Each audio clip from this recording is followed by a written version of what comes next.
The corridors of the imperial palace were not filled with laughter or debate. They echoed instead with footsteps measured by dread. Courtiers whispered through clenched jaws, and even silence felt watched.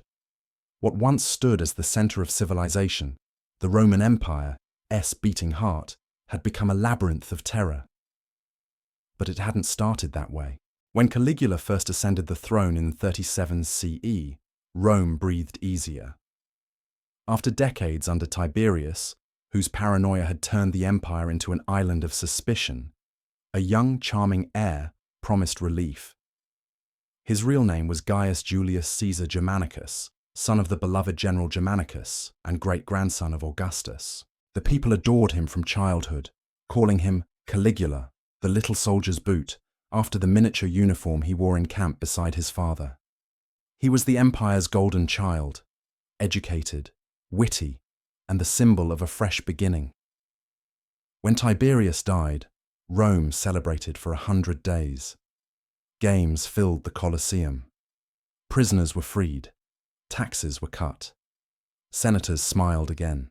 Caligula was generous, open, radiant, the very opposite of the brooding tyrant before him. For a brief, dazzling season, it seemed the empire had rediscovered its youth. Then came the fever. In the autumn of his first year, the emperor fell gravely ill. Ancient historians describe days of convulsions, long nights where priests prayed in the temples, and a city holding its breath. Some citizens even vowed to sacrifice their lives to the gods if Caligula recovered. When he finally rose from his bed, Rome rejoiced. But those closest to him noticed something had changed. The warmth in his eyes had cooled to a calculating gleam. The charm remained, but it was hollow, as though the person who had smiled so easily before had been replaced by an imitation. His first decrees after recovery seemed trivial, until they weren't. He ordered that every statue of every god in Rome be refitted with his own likeness. He began to speak of himself not as emperor, but as divine presence. Senators were instructed to address him as Lord and God. The transformation was subtle at first. Then it became methodical. He demanded that his power be felt not only through armies or taxes, but through fear itself. Rome had known tyrants before, Sulla, Nero, Tiberius, but none had Caligula's peculiar genius for turning cruelty into structure. He didn't lash out in rage, he designed procedures, he built a machine. Witnesses describe his palace as both temple and tribunal. Within its marble halls, every interaction with the emperor became a test of obedience. Nobles learned that a gesture too slow, a pause too long before applause, could end a career or a life. Favors were granted, withdrawn, and reinstated according to the emperor's shifting moods, all carefully logged by scribes. Each humiliation had an official record, an entry written in the same ink as decrees of war and finance. To the Roman eye, it looked like order. In truth, it was control perfected. Caligula's genius lay in transforming fear into routine. Senators who once ruled provinces now competed for the smallest sign of approval. The empire's most powerful men were reduced to performers, their dignity traded for survival. He understood what most tyrants never did. Lasting terror doesn't come from chaos, it comes from organization. And once fear is made procedural, it becomes inescapable. Those close to him noticed another change. He slept less, pacing the marble corridors long after midnight, speaking to statues, claiming the moon confided in him. He would laugh suddenly, then fall silent, as if listening to a voice only he could hear. But madness alone doesn't build empires of cruelty. It takes method. The illness may have sparked delusion, but what followed was deliberate construction. Caligula began to fuse the divine and the political into a single idea, that Rome's survival depended on his worship. Disobedience became not only treason, but blasphemy. He wasn't destroying Rome's religion, he was replacing it with himself. To the people, he still appeared generous. Public games grew grander. The distribution of grain expanded. Temples shone with fresh marble. But beneath the pageantry, a darker project was unfolding. The emperor began reshaping the imperial household into a model for the empire, a place where loyalty was proven through submission. Members of the court lived under constant inspection. Rewards and punishments alternated so quickly that fear became the only constant emotion. Senators, previously insulated by wealth and status, were drawn into a culture of humiliation. Many found themselves forced into public gestures of allegiance that mocked their dignity. Families that had ruled Rome for centuries became stage props in the emperor's theatre of obedience. What Caligula discovered was the intoxicating efficiency of degradation. When a person's self-respect is taken, loyalty follows easily, and so he began to apply the same principle to the whole empire. By the second year of his reign, every corridor of the palace was mapped by anxiety. Servants timed their movements to the rhythm of his footsteps. Guards memorized his breathing patterns, waiting for signs of anger. Each act of cruelty served a purpose: to test the limits of silence. How much could the empire endure before speaking? How far could he go before someone resisted? Rome was learning a lesson that would echo through history, that the worst tyranny doesn't announce itself. It arrives disguised as administration. By the end of 38 CE, Caligula had built something unprecedented, a government that no longer required trust or even belief, only fear maintained by habit.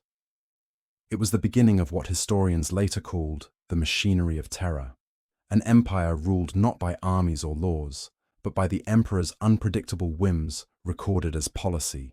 He had turned power into performance and cruelty into currency. What came next would push that machinery to its most unthinkable limits.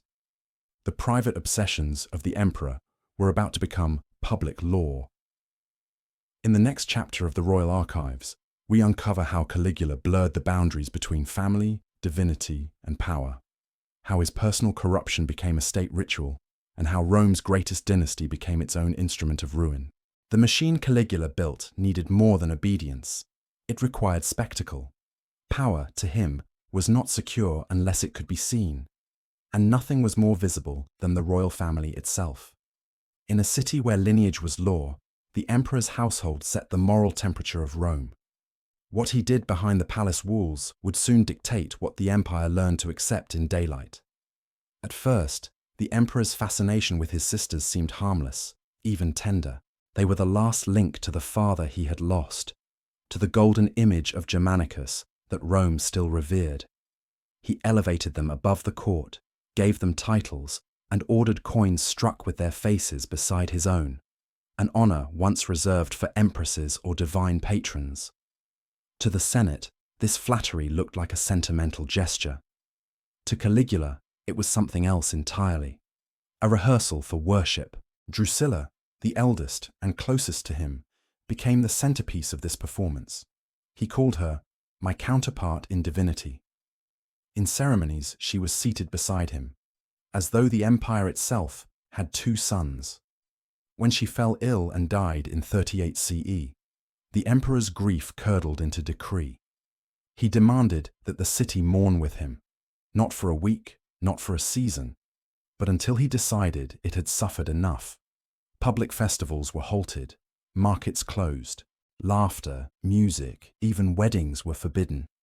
It was as if all Rome had died with her. Any senator caught smiling risked execution for impiety. What began as sorrow became legislation. Rome's grief was now compulsory. Historians would later call this the first of Caligula's 5 great atrocities. The sanctification of obsession. He took the most intimate human emotion, love, and turned it into imperial policy. By elevating Drusilla to divine status, he announced that family could be rewritten into religion. The emperor's private passions were no longer his alone. They were national doctrine. The Senate issued decrees naming her Diva Drusilla. Temples were ordered built in her honor. Priests were appointed. The empire now worshipped the emperor's loss as if it were the death of a goddess. This act did more than glorify grief. It shattered the old Roman boundaries between household and state. Every Roman father understood the implication. If the emperor could deify his sister, he could redefine any relationship, any virtue, to serve his will. Caligula had discovered that moral limits were elastic when stretched by fear. After Drusilla's death, his surviving sisters, Julia Livilla and Agrippina the Younger, became unwilling symbols of this new religion of loyalty. They were forced to accompany him in public processions, crowned with laurels, while citizens bowed as if before living relics. The pageantry carried an undercurrent of menace. Every public appearance reminded Rome that the emperor's bloodline was sacred and therefore untouchable. To question his conduct within the family was to question the gods themselves. In a culture obsessed with lineage, this was psychological warfare. Senators whose own families had ruled for centuries suddenly found their ancestral honor meaningless next to the emperor's proclaimed divinity. And so began the quiet conversions of the aristocracy. Men and women learning to worship power even when it defied every tradition they had ever known. The political consequences were immediate. Old alliances dissolved. Senators once bound by kinship and heritage now competed for proximity to the emperor's holy household. Marriage proposals turned strategic, not romantic. A union too distant from the palace meant political obscurity. One too close meant danger. Caligula watched these maneuvers with delight. He understood the pleasure of seeing Rome's proudest families rearrange their bloodlines to orbit his own. It was proof that fear could breed devotion. Temples to Diva Drusilla rose across the empire, funded by senators eager to prove loyalty. Statues depicted her ascending among the stars, while Caligula stood beneath, the living conduit between mortals and immortals. The message was unmistakable. Rome's gods no longer ruled its emperor, they flowed through him. For the common citizen, this was confusing but intoxicating. Religion had always been transactional, offerings for favor, prayers for fortune. Now those offerings were directed toward a man who could punish disbelief with death. By merging divinity with dynasty, Caligula erased the line between faith and fear. This blending of family, faith, and law formed the second atrocity, the rewriting of virtue itself. Traditional Roman values, pietas, duty to family and gods, had defined citizenship. Under Caligula, those words changed meaning. Piety now meant loyalty to the emperor's household. Honor meant silence. Devotion meant participation in whatever rites he declared sacred. It was a cultural coup more devastating than any battle. Rome did not lose armies. It lost definitions. Within the palace, courtiers learned to praise what they could not comprehend. Each morning brought new decrees, new forms of flattery to memorize. A senator might spend hours composing a speech celebrating Drusilla's divine virtues, only to discover that the emperor now demanded worship of a different relative. The uncertainty was the point. By keeping loyalty fluid, Caligula ensured that no one could stand firmly enough to oppose him. Those who hesitated vanished quietly. Those who obeyed too eagerly were ridiculed in public, then rewarded, then punished again. The emperor was not only ruling Rome, he was studying it, experimenting on its moral reflexes. Eventually, the system turned inward. Accusations of conspiracy began to circulate within the palace. Caligula accused his sisters of betrayal and ordered them exiled. Their banishment completed the transformation he had begun. The imperial family was no longer a model of Roman virtue, but a warning of what power could consume. The empire watched, horrified and fascinated, as the family that once embodied Rome's nobility disintegrated under its own divine pretensions. With his household destroyed and the old gods replaced by his image, Caligula sought to perfect his new faith. The next stage would take his private theology and impose it on the empire's most sacred institutions. By the time Caligula's sisters were gone, the emperor had learned how easy it was to bend reverence into policy. His next step was to make that reverence permanent, to build an architecture of worship that would outlast affection or fear. He would take Rome's greatest virtue, its sense of order, and turn it into a prison disguised as faith. Rome had always linked religion and politics. Oaths of office were sworn before the gods. Victories were celebrated with sacrifices. Caligula's genius was to erase the distinction. He issued decrees declaring himself the living bridge between humanity and divinity. To oppose him was not merely treason, it was profanity. Temples that once honored Jupiter and Mars were refitted with his statues. Every altar became a mirror reflecting his face. In the capital, he ordered a new complex, part shrine, part office, where worship was recorded like taxation. Citizens arrived with offerings, left with stamped receipts, and learned that belief could be audited.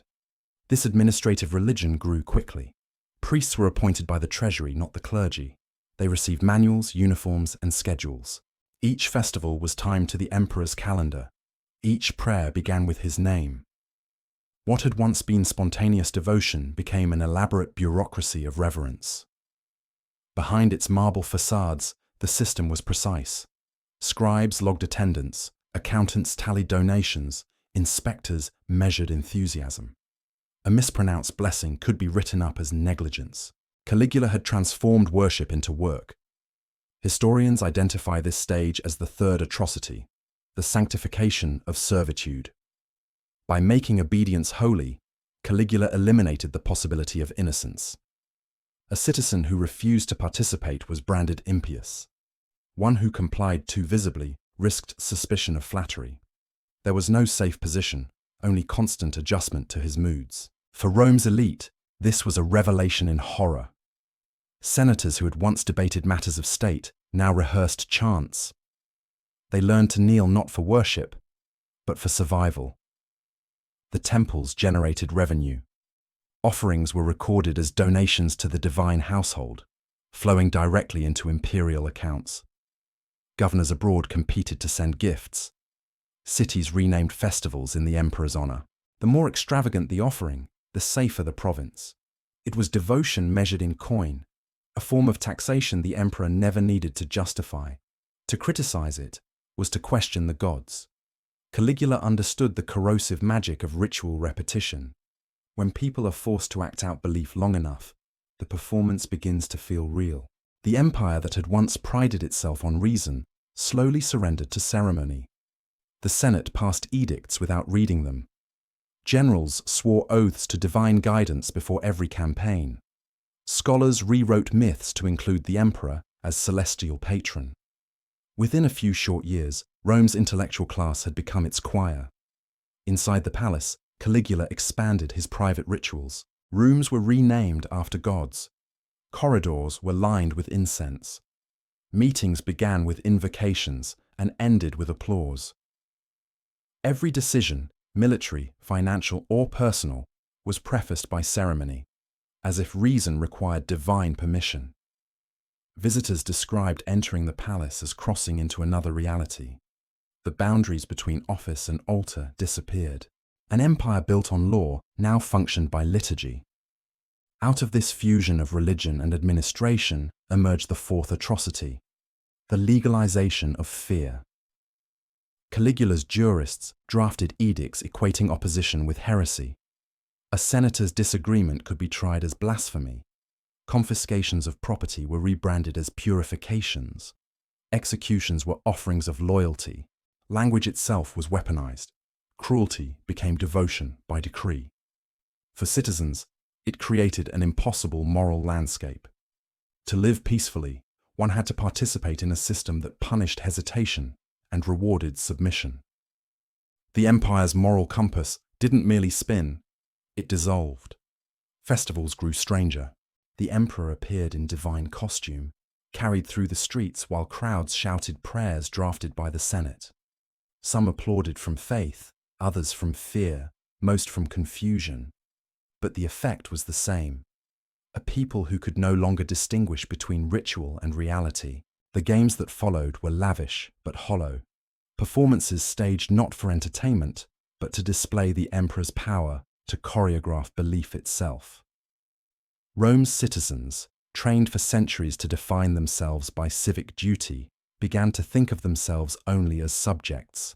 The philosopher Seneca, living under this new order, wrote privately that tyranny's greatest victory is not the silence of the tongue, but the stillness of thought. He was right. Caligula's faith by decree taught people to stop questioning the world around them. Fear became the new virtue. By 40 CE, the emperor's temples were thriving, his cult spreading from Spain to Syria. Yet the more structure he built, the less control he truly possessed. Beneath the polished marble of worship lay rot, the endless paperwork, the whispering clerks, the weary officials trying to disguise terror as efficiency. By the year 40 CE, Caligula's Rome looked orderly on the surface. Temples gleamed, the treasury swelled, the army was paid. But beneath the marble, the empire's soul had been rewritten in ledger ink. The emperor had discovered a method far more durable than brutality. He turned obedience into administration. The emperor's new temples did not just collect offerings, they collected information. Clerks recorded names, ranks, professions, donations, even family histories. What had begun as a cult of worship became an empire-wide census of submission. The records were kept in vaulted rooms beneath the Palatine. Scribes worked by lamplight, their styluses scratching through the night, converting human lives into data. Every act of reverence, every absence, every hesitation, everything went on file. It was the most efficient tyranny Rome had ever known, because it didn't need to shout. It simply documented. Historians later called this the fifth atrocity, the industrialization of fear. Caligula had replaced terror's unpredictability with procedure. He understood that once cruelty is organized, it doesn't need emotion. It runs itself. Inside the palace, entire offices arose to manage this new machinery. The Office of Piety oversaw participation in the emperor's cult. The Office of Public Morals evaluated citizens' enthusiasm. The Office of Reconciliation handled confessions and fines for insufficient loyalty. Each department generated paperwork, forms, lists, receipts. Each required signatures, witnesses, stamps. By the time an accusation reached the emperor, it had already been approved by half a dozen bureaucrats, each convinced he was simply following rules. Evil had acquired a filing system. This structure offered a perverse comfort to those inside it. Guards claimed they were enforcing policy, not cruelty. Clerks said they only copied what they were told. Officials signed orders because the seals were already attached. No one felt guilty because no one felt singular. In that diffusion of duty, the empire found its most terrifying equilibrium, collective innocence built on individual cowardice. The emperor's administration even managed to profit from fear. Confiscated estates were auctioned as forfeitures to divine justice. Citizens paid atonement fees to restore favor. The flow of money became so steady that new accountants were hired just to balance piety against revenue. Caligula called it the harmony of heaven and economy. Rome called it progress. For ordinary citizens, survival meant participation. A man who refused to sign a declaration of devotion might find his property reassigned, his family questioned, his name missing from the rolls that granted food rations. No law demanded denunciations, yet denunciations multiplied. The system rewarded betrayal not with medals, but with safety. And safety, under Caligula, was the rarest luxury in Rome. Every morning, the couriers left the palace carrying sealed tablets, orders to governors, magistrates, priests. The emperor's handwriting had become the empire's heartbeat. By noon, the scribes recorded responses. By evening, the ledgers were updated. Terror had a schedule. Not everyone broke. Some resisted quietly. A senator who refused to sign, a clerk who lost a document on purpose, a soldier who whispered the old gods' names in prayer. They were exceptions, and most vanished without record. But their absence spoke volumes. Each missing name was proof that even a perfect bureaucracy leaks humanity, one conscience at a time. The emperor's obsession with records eventually became self-defeating. He demanded audits of loyalty so frequent that clerks collapsed from exhaustion. Files contradicted one another. Officials falsified entries to protect themselves. When perfection became impossible, fear turned inward. The administrators began investigating one another. The empire that had catalogued everything finally drowned in its own paper. Among the few with power to act were the Praetorians, the emperor's personal guard. They had enforced his decrees for years, watching the empire's dignity erode sheet by sheet. Their commander, Cassius Chaerea, had endured endless humiliation from Caligula's mockery. Now he saw the bureaucracy consuming even the army's honor. What began as resentment hardened into conspiracy. On a winter day in 41 CE, the palace would host one final ceremony, a spectacle meant to glorify the emperor's control. Instead, it became his undoing. By the opening months of 41 CE, the Roman Empire looked calm again. Taxes were paid, temples filled, the emperor's image smiled from every coin. But under the polished marble and incense smoke, the system that Caligula built was rotting from within. It had recorded everything except forgiveness. Every corridor of the palace whispered the same truth. No one was safe. Ministers who had executed his orders feared being executed next. Priests rehearsed hymns in shaking voices. The emperor's laughter, once the signal of favor, now made courtiers flinch. Even the Praetorian Guard, Rome's most disciplined soldiers, had grown weary of their own complicity. They had carried out too many decrees, silenced too many petitions, watched too many disappearances. Obedience had become indistinguishable from shame. On January 24th, 41 CE, Caligula prepared for another of his grand ceremonies, a celebration of himself disguised as a civic rite. He had ordered senators and nobles to attend, demanding pageantry that would outshine every previous festival. In the underground passage leading to the theatre, torches lined the walls. The emperor walked ahead, flanked by his guards, joking as he went. Among them was the officer Cassius Chaerea. He had endured years of mockery from the emperor, derision that cut deeper than punishment. As Caligula passed, Chaerea lifted his sword and struck. The other guards followed. It was over within moments. Caligula fell not in battle, but in paperwork's shadow, the ultimate victim of his own machinery of fear. Chaos erupted in the palace. Some guards fled, others looted. The emperor's wife, Caesonia, was killed. His infant daughter met the same fate. The Senate convened, pretending to deliberate the future, while the Praetorians decided it for them. By nightfall, Claudius, Caligula's uncle, timid and scholarly, was found hiding behind a curtain. The soldiers saluted him as emperor. Rome, exhausted, accepted the choice. The Senate's first act under Claudius was damnatio memoriae, the erasure of Caligula's name from every inscription and monument. Statues were toppled, inscriptions chipped away, coins melted. It was as if silence could undo history. But the attempt failed. Records remained in archives. Memories lingered in families. The empire could erase a name, but not the system that had carried it. Historians now recognize that Caligula's true legacy was not his madness, but his method. He had proven that an empire could be ruled entirely through administration of fear. He demonstrated how law, religion, and bureaucracy could intertwine until morality itself became paperwork. The machinery he built did not die with him. Later emperors, some competent, some cruel, would quietly use fragments of his design. Forms would change, seals would differ, but the idea endured. Control works best when disguised as order. Those who had served him lived with ghosts. Scribes avoided discussing the ledgers they had kept. Soldiers washed their hands obsessively, as if ink and blood were interchangeable. Citizens learned to speak carefully again, weighing each word against the invisible scales of authority. For Rome, recovery was not redemption. It was fatigue. The empire moved on, outwardly restored, inwardly hollow. Caligula's reign leaves behind an unsettling lesson. Atrocity does not need chaos. It only needs procedure.